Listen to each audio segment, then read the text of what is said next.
યુધિષ્ઠિર મહારાજ એને એમ લાગ્યું કે પૂર્વજો ગયા ત્યાં સુધી આપણે આમ રહીશું, ભગવાન પણ ચાલ્યા ગયા છે. સમય જતા જે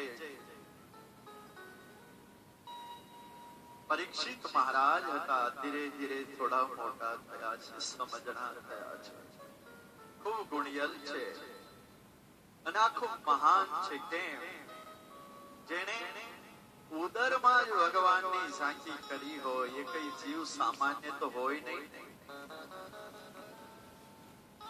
આ મહારાજ યુધિષ્ઠિર મહારાજે નક્કી કર્યું કે હવે આ બધું રાજકારભાર જે કઈ છે પરીક્ષિતને સોંપી અને બસ અમાય ચાલી નીકળવું છે.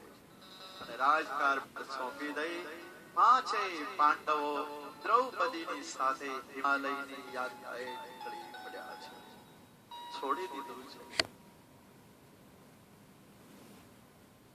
એમ આપણે જે દિવસે એમ કે છોડજો એ દિવસે સહેજે છોડ કહીએ તો છે ભગવાનની પાસે બેસીને રોજ કે પ્રભુ સબ કુછ તેરા હૈ, તન મન ધન સંપત્તિ સબ કુછ હૈ તેરા, સ્વામી સબ કુછ હૈ તેરા, તેરા તુझको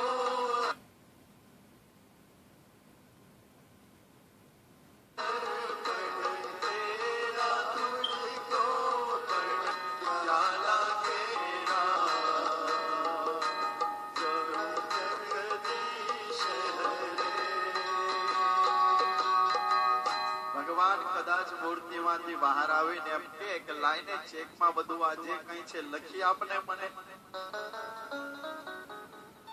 સબ કુછ તેરા હૈ એમ કે. અને ભગવાન એ તો એક બલિ એવા થયા કે સબ કુછ લે લિયા, ફિર ભી બલિએ એમ કીધું કે પ્રભુ હજુ આ બાકી છે, આની માથે મૂકો પગ અને મને લ્યો. આ એક બલિ ગયા, બાકી આપણાથી કઈ છૂટે એમ નથી. અને એક જલારામ બાપા એવા થયા કે એના દ્વાર ઉપર માગવા જ્યારે આવ્યા ભગવાન અને માગણી કરી કે વીરબાઈ આપો, અને માગી વીરબાઈ તરત હાથ પકડાવી દીધો કે લઈ જાઓ, લ્યો વીરબાઈ પણ લઈ જાઓ. એક જલારામ બાપા એવા થયા. ગાંઠ મારવી કે મેરા નહીં હૈ સબ કુછ તેરા હૈ. અને ભગવાન જે દિવસે એમ કહે કે હવે ચાલો બસ યાત્રાએ જાવું છે, તૈયાર જ રહેવું. કોને ખબર ક્યારે આપણી યાત્રાની શરૂઆત થાય, ખબર નહીં. આ યાત્રાની શરૂઆત દિવસે થાય, રાત્રે થાય કે પછી ઊંઘમાં થાય કે જાગતા થાય, ખબર નથી.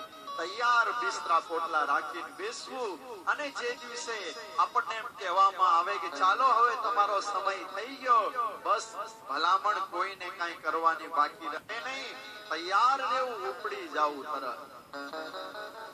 ભગવાન જે દિવસે આવીને ઉભા રહે કે ચાલ હવે સમય થઈ ગયો, કેટલો ટાઈમ તારે રહેવું છે, ત્યારે એમ ન કેવું કે પ્રભુ હજુ તો બેંકોમાં ફિક્સ મૂકીએ, છોકરાને તો બતાવી નથી મેં, તો અઠવાડિયું ખમી જાઓ ને બધું ભેગું કરી છોકરાઓને વહેંચી દઉં અને પછી આવજો.